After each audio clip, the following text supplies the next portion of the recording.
बिस्मिल्लाहिर्रहमानिर्रहीम। कैसे हैं जी आप लोग?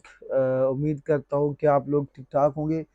आज जो है जी, इक्विंग ग्रीन जो पोइम पढ़ी थी हमने विलियम ब्लेक की, आज उसका दूसरा लेक्चर है। पहले लेक्चर में हम डिस्कस कर चुके हैं ऑल अबाउट एक्सप्लेनेशन टेक्स्ट के हवाले से। और उसमें जो उसने शायर ने जो स्कूल ऑफ थॉट जो अपना यूज़ किया है, उसको हमने प्रूव किया है। आज का जो लेक्चर है that is all about synonyms. तो हमने आज इसके इम्पॉर्टेंट सिनोनिम्स देखने हैं।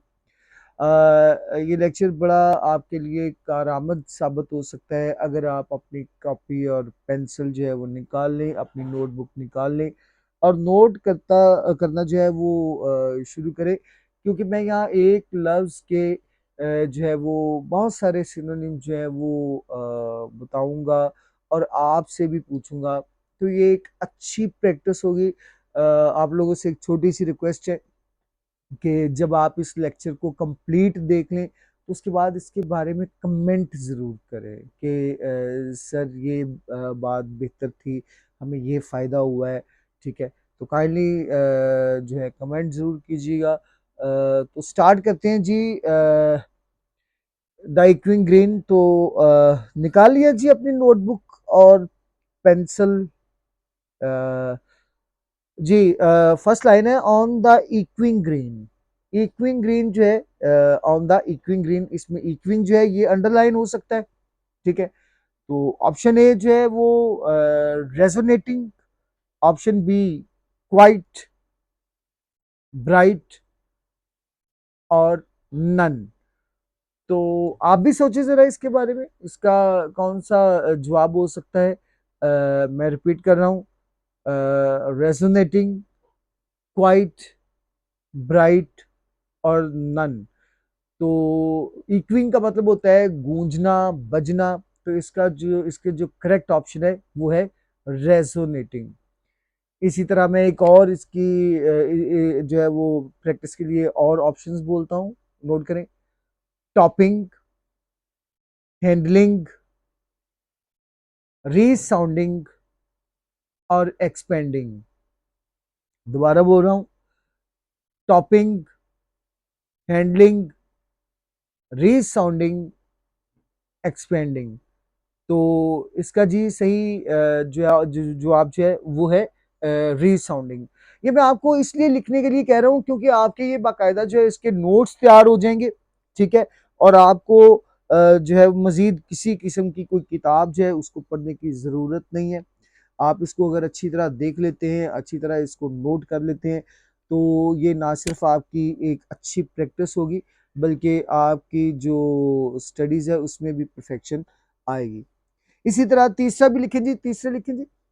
रिपीटिंग, टेंटिंग, टेंडिंग और नैगिंग।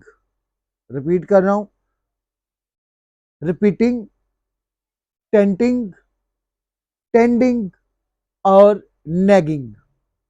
तो क्या होगी जी इसकी करेक्ट ऑप्शन?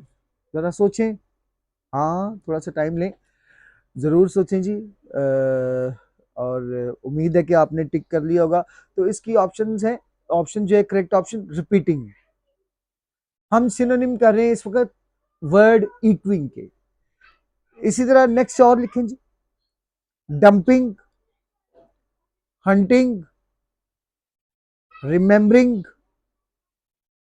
और क्लैंगिंग। डंपिंग, हंटिंग, रिमेंबरिंग और क्लैंगिंग। अच्छा जी, इसमें जो है मैं साथ साथ सॉल्व भी करता जाता हूँ, आपको डिफरेंट वर्ड जो है मुश्किल वो भी मैं उसके भी मीनिंग्स बताता जाता हूँ, तो आपका जो है वो वैसे भी नॉलेज जो है उसमें इजाफा होता जाएगा। डंपिंग ये एक बिजनेस टर्म है जो कि मार्केट के लिए इस्तेमाल की जाती है। मार्केट जो है वो डंप कर जाती है, उसमें मंदी का रुझान हो जाता है। तो डंपिंग मीन मंदी का रुझान हो जाना। हंटिंग शिकार करना, रिमेम्बरिंग याद करना। तो क्लैंगिंग इसकी जो सही ऑप्शन है वो है क्लैंगिंग। दूसरा लिखें जी, दूसरा जुमला लिखें जी। Till the little one weary, till the little one weary, WEARY, इसका मतलब होता है थका हुआ। हैप्पी, पैशनेट, प्लेफुल और एग्जॉस्टेड। मैं दोबारा बोलता हूं, हैप्पी, एनर्जेटिक, प्लेफुल और एग्जॉस्टेड।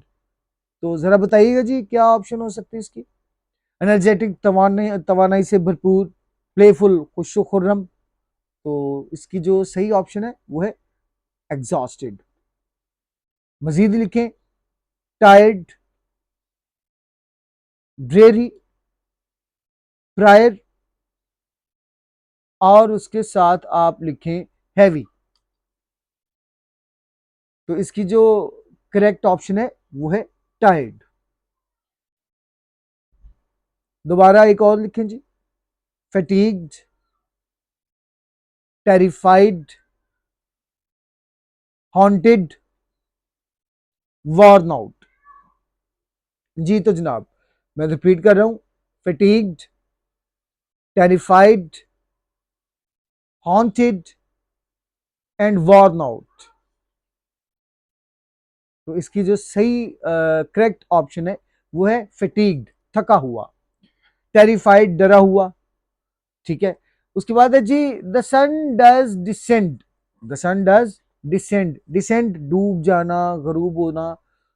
तो लिखें जी इसका, hide, clear, go down, climb. Very simple, go down. और ऑप्शंस लिखे, राइज, सिंक, शाइन और हाइड। तो क्या होगा जी इसका सही जवाब। जी बिल्कुल ठीक सोच रहे हैं जी आप, इसका सही जवाब होगा सिंक। जी नेक्स्ट लिखिए जनाब, does laugh away care. Care को अंडरलाइन करें। Option A worries, option B games, option C joy, option D fun. Repeat कर रहा हूं, वरीज, गेम्स, जॉय, फन। तो क्या होगा जी, केयर परेशानी, वरीज, एग्जैक्टली। मजीद लिखें जी, टीयर, स्ट्रेस, डिस्ट्रेस और इम्प्रेस। अब इसमें टीयर्स आपको पता है आंसर, डिस्ट्रेस थोड़ा सा मुश्किल लफ्ज है लेकिन इतना भी नहीं, डिस्ट्रेस मुसीबत। ठीक है, तो हमारे पास जो इस वक्त मौजूद है स्ट्रेस। स्ट्रेस एक ऐसी ऑप्शन है जो कि करेक्ट ऑप्शन है। ट्रबल, लोथ, LOATH, लोथ, हेटेड और शन। लोथ मीन नफरत, ट्रबल, लोथ, हेटेड, शन। जी तो यहां जो करेक्ट ऑप्शन है वो है लोथ। उसके बाद आ जाते जी हमारे पास, in our youth time were seen. In our youth time were seen. Youth time को अंडरलाइन करें बेटा। जी, चाइल्डहुड, एडल्टहुड, एल्डरली और इन्फेंसी। इन्फेंसी कहते हैं शीरखारगी को। तो यहां जो एग्जैक्ट ऑप्शन है वो है एडल्टहुड। नेक्स्ट लिखे, middle age, early life, prime age and teen age. दोबारा बोल रहा हूं, middle age, early life, prime age और टीन एज।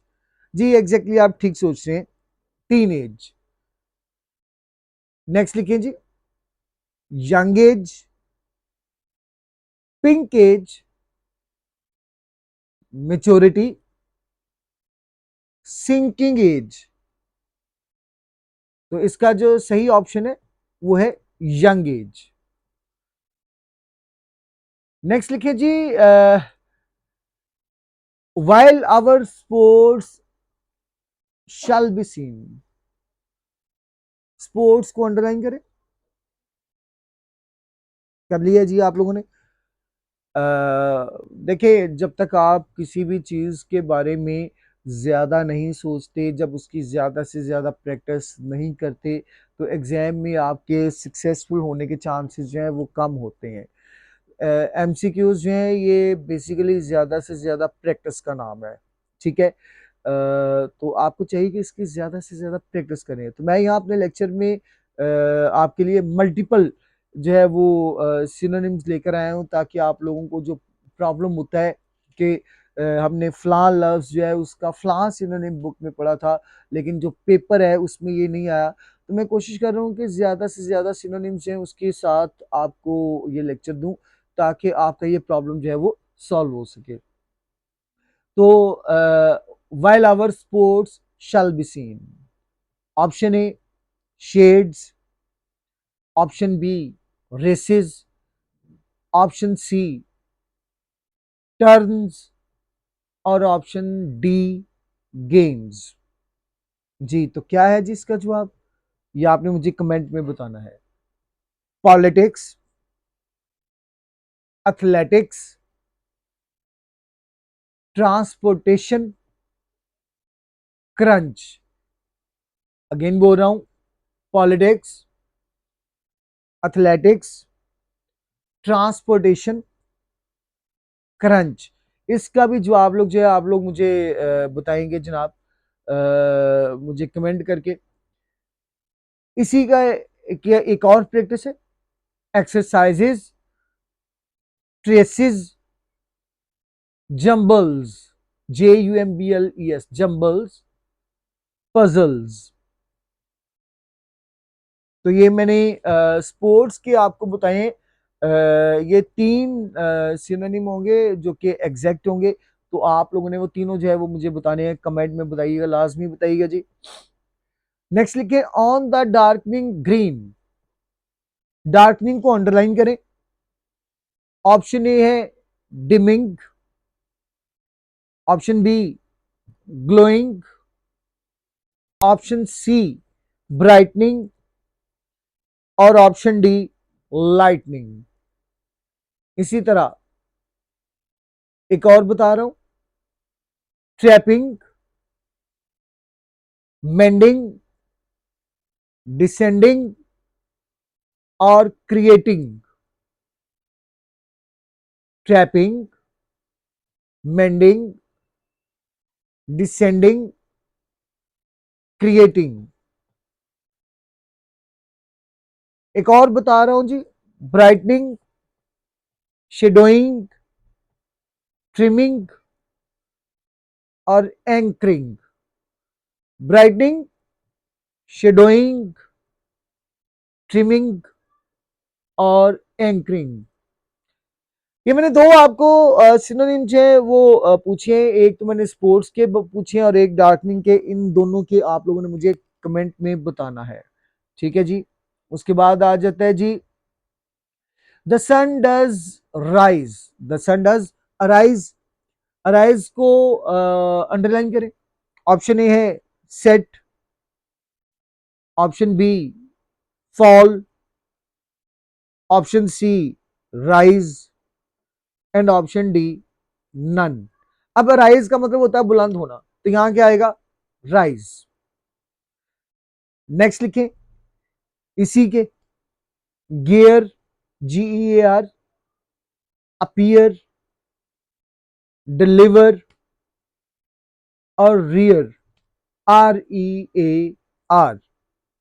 दोबारा बोल रहा हूं, गियर, अपीयर, डिलीवर, और रियर, REAR, रियर। रियर कहते हैं जी अकब को। रियर जो है इसका मतलब किसी चीज को पालना भी होता है। डिलीवर किसी चीज को फेंक देना, छोड़ देना, ठीक है।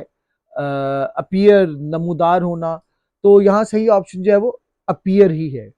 उसके बाद लिखिए जी कंकॉर्ड, CONCORD, कंकॉर्ड, अकर, टीयर और डियर।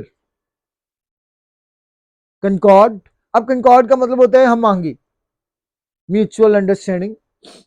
अकर, टीयर और डियर, तो इसका सही जो जवाब होगा वो अकर होगा। अब जो मैं बोल रहा हूं सिनोनिम, इसका जवाब आपने कमेंट में जो है वो देना है। इमर्ज, कन्वर्ज, इंड्योर और diverge. Emerge, converge, endure, diverge. जी नेक्स्ट आ जाता है मेरे पास एक नेक्स्ट सिनोनिम है जी, and make happy the skies. मैंने अपने लास्ट लेक्चर में बताया था कि हैप्पी का बेसिक मतलब जो है वो किसी को खुश करना है, लेकिन यहाँ जो है ये अपने कॉनोटेटिव मीनिंग के साथ है और इसका मतलब किसी चीज को ब्यूटिफाई करना है, खूबसूरत करना है। ऑप्शन सुन लीजिएगा जी, स्टॉर्मी, जॉयफुल, साइलेंट, एम्प्टी। तो इसकी जो करेक्ट ऑप्शन है वो है joyful. Sheer, beautiful, cloudy, tempering. इसका जवाब आपने मुझे देना है जी। इसका जो सिनोनिम है जो बनता वो आपने कमेंट्री में जो है वो मुझे बताना है। Colourful, hopeful, grimed, long. Option A colourful, option B hopeful, option C grimed और ऑप्शन डी लॉन्ग। तो यहां जो वर्ड है जो इसका सिनोनिम है वो है कलरफुल। नेक्स्ट लिखिए जी, the merry bell rings. The merry bells ring, ring को अंडरलाइन करें। शाइन, ब्रेक, डिसअपियर और डार्कन। इसका जवाब ना आपने मुझे देना है। Damp, next, damp, clang, cram और ड्रैग। तो यहां पर ऑप्शन मौजूद है क्लैंग। पहले जो मैंने ऑप्शन बोली थी शाइन, ब्रेक, डिसअपियर और डार्कन, इसका आपने मुझे कमेंट्री में इसका जो है वो जवाब बताना है। सिंग, ब्रेक, डिंग और टिकल। ये मैं इसका तीसरा बना रहा हूँ, सिनोनिम बना रहा हूँ, तीसरे एमसीक्यूज इसके बना रहा हूँ रिंग के। सिंग, ब्रेक, डिंग और टिकल। इसका भी आप लोग मुझे कमेंट्री में बताएंगे। सॉफ्टन, लास्ट है जिसका, सॉफ्टन, ब्रेकिंग, हैंडल और जिंगल। तो इसकी जो करेक्ट ऑप्शन है वो है jingle. To welcome the spring, welcome किसी को खुश आमदेद कहना। बताइएगा जी जरा इसका।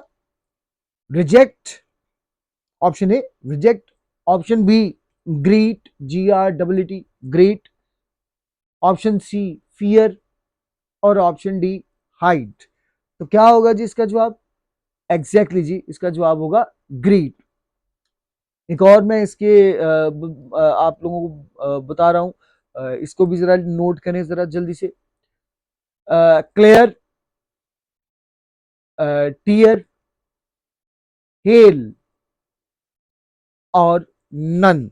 इसका जवाब जो है वो आप मुझे बताएंगे, ठीक है जी, कमेंट्री में बताइएगा। उसके बाद आ जाता है जी हमारे पास to the bell cheerful sound. Cheerful जो है वो खूबसूरत को कहते हैं, जो कानों में सुनने को अच्छा लग रहा है? Option A angry, option B slow, option C tired और ऑप्शन डी जॉयफुल। तो इसका जो जवाब होगा वो होगा जॉयफुल। नेक्स्ट और बता रहा हूं, merry, fumbling, graceful, hypnotising. Option A merry, option B fumbling, option C graceful और ऑप्शन डी हिप्नोटाइजिंग। हिप्नोटाइजिंग कहते हैं अट्रैक्ट करना है वाली किसी चीज को, हिप्नोटाइज कर दिया जाता है ना, उसको अट्रैक्ट कर लिया जाता है, उसको खींच लिया जाता है। ठीक है।